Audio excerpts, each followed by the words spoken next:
నమస్తే, welcome to C23 news. DSR పాయింట్కి స్వాగతం.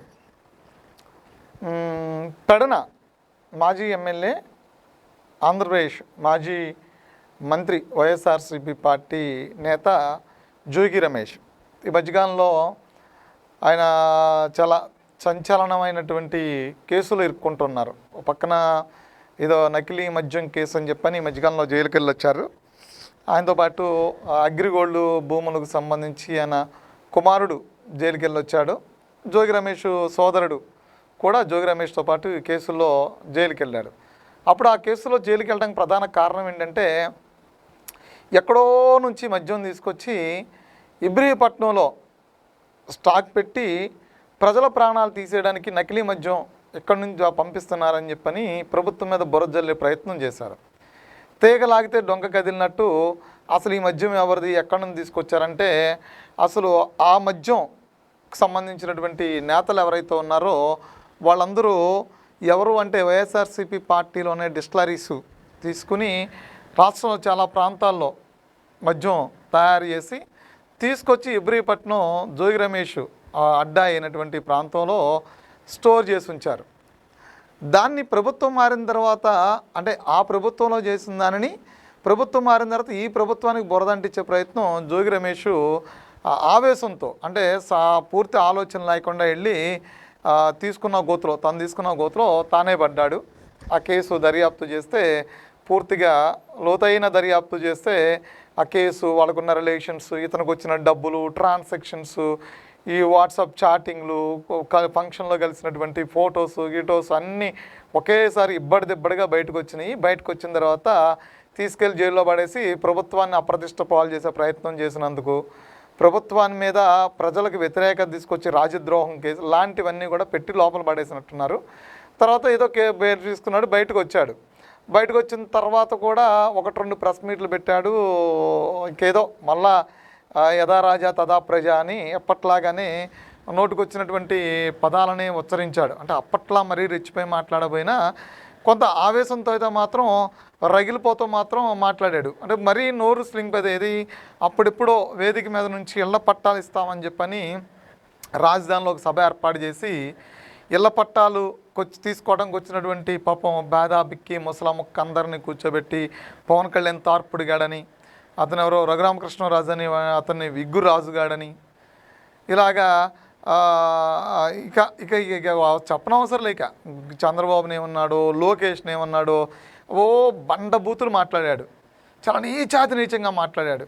సార్ ఇప్పుడు అంత మాట్లాడాలని కసి లోపలున్న మాట్లాడలేనటువంటి పరిస్థితి. కారణం ఏంటంటే, అట్లా మాట్లాడితే ఎత్తుకెళ్ళి తీసుకెళ్ళి ఈసారి ఎక్కడ ఇరిచేస్తారు పోలీసులు అనే భయంతో ఏం చేస్తున్నాడంటే, కొంత ఆవేశం ఉన్న కంట్రోల్ చేసుకుని మాట్లాడుతున్నాడు. నోటు దూరతో మాట్లాడుతున్నాడు కానీ మాట్లాడుతూనే ఉన్నాడు. కానీ ఇతను రాజకీయంగానే కాదు, రాజకీయ కుట్రలే కాదు, కుటుంబంలో కూడా కుట్రలు చేస్తాడని చెప్పని, ఆడపిల్లల జీవితాలతో కూడా ఆడుకుంటాడని రీసెంట్గా జరిగినటువంటి ఒక ఇన్సిడెంట్ ఇబ్రహీపట్నంలో జోగి మేఘన అనే ఆవిడ పెట్టినటువంటి ఒక ఫిర్యాదు. ఈ జోగి మేఘన ఎవరంటే ఇప్పటికే తెలుగు రాష్ట్రాల్లో అందరికీ తెలుసు. ఆమె ఎవరు అంటే జోగి రమేష్ కోడలు, జోగి రాజీవ్ భార్య. ఈవిడ ఫిర్యాదు చేసింది. ఆ ఫిర్యాదు సారాంశాలు అంటే, ఆవిడ ఆ ఫిర్యాదు చేసిన తర్వాత అందులో చాలా ఇష్యూస్ కూడా ఉన్నాయి. చాలా ఇష్యూస్ అందులో ఆవిడ ఇన్వాల్వ్ చేసింది. ఎలా చేసిందంటే, ఆవిడ మీద 3 సార్లు హత్యా ప్రయత్నం జరిగిందని, గోవాలో ఒకసారి ఆవిడని సముద్రంలోకి తోసి చంపే ప్రయత్నం చేశారని, తర్వాత ఇంట్లోనే ఒకసారి చేతులు కట్టేస్తే దుండి పెట్టి నొక్కే ప్రయత్నం చేసి చంపారని, అలాగే 2-3 ఇన్సిడెంట్స్లో ఆవిడని చంపే ప్రయత్నం చేసిన, ఆవిడ మీద హత్యా ప్రయత్నం జరిగిందని పెట్టమే కాకుండా, ఆవిడ వరకట్నం వేధింపులకు సంబంధించిన అంశం. అన్నిటికంటే కీలకమైనటువంటి అంశం ఏంటి అంటే, ఈ జోగి రాజీవ్ అనేటువంటి ఎవరైతే ఉన్నారో, జోగి రమేష్ కొడుకు ఎవరైతే ఉన్నారో, అతను వైవాహిక జీవితానికి సరిపోడు, దానికి సరిపోడు అనే వైవాహిక జీవితంలో అతను అన్ఫిట్ అని చెప్పని ఇచ్చినటువంటి స్టేట్మెంట్స్లో ఉన్నాయి. సో రాజకీయంగా ఎదుర్కొనేటువంటి, అంటే ఇవన్నీ రాజకీయాలు, ఏదో కుట్రతో కేసులు పెట్టారు, లేదంటే అక్రమంగా కేసులు బనాయించారు, ప్రభుత్వం వాళ్ళ చేతుల్లో ఉంది, అధికారం చేతుల్లో ఉంది కాబట్టి పోలీస్ పవర్ని అన్నిటినీ వినియోగించి జైల్లో పెట్టారనుకుంటారు.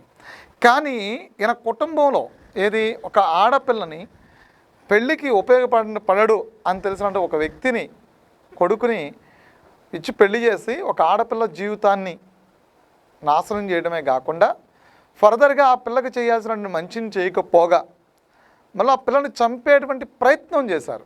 అంటే అతను కుటుంబ సభ్యులు దాదాపు 11 మంది మీద ఈ కేసు నమోదైంది. ఈ కేసులో ఇప్పుడు ఇతను అరెస్ట్ కాక తప్పదు. ఈ కేసులో హత్యా ప్రయత్నం కూడా పెట్టారు కాబట్టి ఆ అరెస్ట్ కాక తప్పదు. ఇతను కుటుంబ సభ్యులు ఎవరైతే ఉన్నారో వీళ్ళందరూ అరెస్ట్ కాక తప్పదు. అరెస్టు అయితే ఇప్పుడు దాకా అంటే రాజకీయ కుట్రలు, రాజకీయ కేసులు ఇవన్నీ ఇట్లా చెప్పుకునే వాళ్ళు ఇప్పుడు ఈ కేసులో అరెస్ట్ అయితే ఇంకెలా చెప్పుకుంటారు అంటే ఇది చాలా అవమానం కూడా. అంటే ఇతన్ని పెంచి పోషిస్తున్నటువంటి పార్టీ ఏదైతే ఉందో ఆ పార్టీ కూడా రేపొద్దున ఇతను మాకొద్దు అని వదిలించుకునేటువంటి పరిస్థితి ఉంటుంది. కారణం ఏంటంటే అతను రాజకీయంగా ఎన్ని కుట్రలైనా చేయొచ్చు, అది దానికి జగన్మోహన్ రెడ్డి సపోర్ట్ చేయొచ్చు, ఇంకా పార్టీలో ఉన్నటువంటి సజ్జల రామకృష్ణారావు సపోర్ట్ చేయొచ్చు, ఇంకెవరైనా పార్టీలో ఉన్నటువంటి కీలక నేతలు పెద్ద తలకాయలు ఏమైనా సపోర్ట్ చేయొచ్చు. లేదంటే అతని తరపున స్టాండ్ తీసుకుని వచ్చి we stand with Jogi Ramesh అక్రమ కేసు, అక్రమ అరెస్ట్ అని చెప్పని వెళ్ళొచ్చు, ఆ ఇళ్ళకి వెళ్ళొచ్చు, వాళ్ళకి సానుభూతి తెలపొచ్చు, జనాన్ని పోగు చేయొచ్చు, అక్కడ గందరగోళం సృష్టించవచ్చు. ఆ గందరగోళంలోనూ ఒకళ్ళిద్దరు చనిపోవడానికి కారణం కూడా అవ్వచ్చు నేతలు. కానీ ఇక్కడ జరిగింది ఆడపిల్లకి అన్యాయం, కావాలని తెలిసి చేశారు. నిజం తెలిసిన తర్వాత ఆ పిల్లని చంపేటువంటి ప్రయత్నం కూడా చేశారు. మరి ఇప్పుడు ఏ కోణంలో వెళ్ళి ఎవరైనా సరే అతనికి మద్దతు ఇవ్వగలుగుతారు అంటే అతను మోస్తున్నటువంటి పార్టీ కూడా రేపొద్దున ఇలాంటి వాడికి సపోర్ట్ చేస్తే రేపొద్దున మహిళలు కూడా అసహించుకునేటువంటి పరిస్థితి ఉంటుంది. ఎందుకంటే అది చేసిన అన్యాయం. ఒక చిన్నపిల్ల జీవితం ఎన్నో ఆశలు ఉంటాయి. పెళ్ళి అనేది చాలా ఆశలతో కూడుకున్నటువంటి ఇది, ఎన్నో ఆశలతో మెట్టినింట్లో అడుగు పెడుతుంటుంది. మనం చూస్తూ ఉంటాం కదా, చాలా ఆశలు, ఎన్నో ఆనందాలు, అవన్నీ కూడా ఒకసారిగా ఆవిరైపోతే భర్త ఇలాంటి పరిస్థితిలో ఉన్నాడని కుటుంబ సభ్యులు అందరూ ఆ అమ్మాయిని చంపాలనుకునే ప్రయత్నం చేయడం, ఇవన్నీ కూడా చాలా చాలా క్రిమినాలిటీ ఉన్నటువంటి ఆలోచనలు. ఇలాంటి వ్యక్తులను కూడా సమర్థిస్తారా? ఇప్పుడు అరెస్ట్ అయ్యి జైలుకు పోతే జోగి రమేష్ని, ఈ వ్యక్తిని కూడా సమర్థిస్తారా అంటే సమర్థించేటువంటి అవకాశం అంటే పార్టీ కూడా అతను వదిలించుకునేటువంటి పరిస్థితి. పోతే సమాజంలో ఇప్పటివరకు ఏదో అబద్ధాలు చెప్పుకుంటూ ఆయన భార్య కూడా పాపం ఆయన అరెస్ట్ చేసినప్పుడు ఆయన ఏదో ఉత్తముడు అని చెప్పి ఆవిడ అప్పుడు బాధపడుతూ ఉండింది. తర్వాత తీరా చూస్తే ఆమె కూడా కోడలను చంపేసేటువంటి ఒక కేసులో ఇప్పుడు ఇరుక్కుని ఉంది.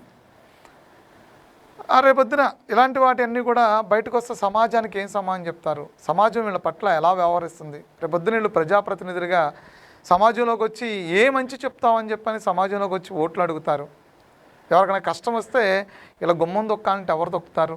కాబట్టి ఏంటంటే ఇప్పుడు అంటే గతం కంటే దారుణమైనటువంటి పరిస్థితులు, కేసులు ఇప్పుడు జోగి రమేష్ ఎదుర్కోబోతూ ఉన్నాడు. అటు డ్యామేజ్ పరువులు పోవటమే కాకుండా ఇటు రాజకీయ పార్టీలు కూడా అతన్ని దూరం పెట్టేటువంటి అవకాశం చాలా స్పష్టంగా కనిపిస్తుంది.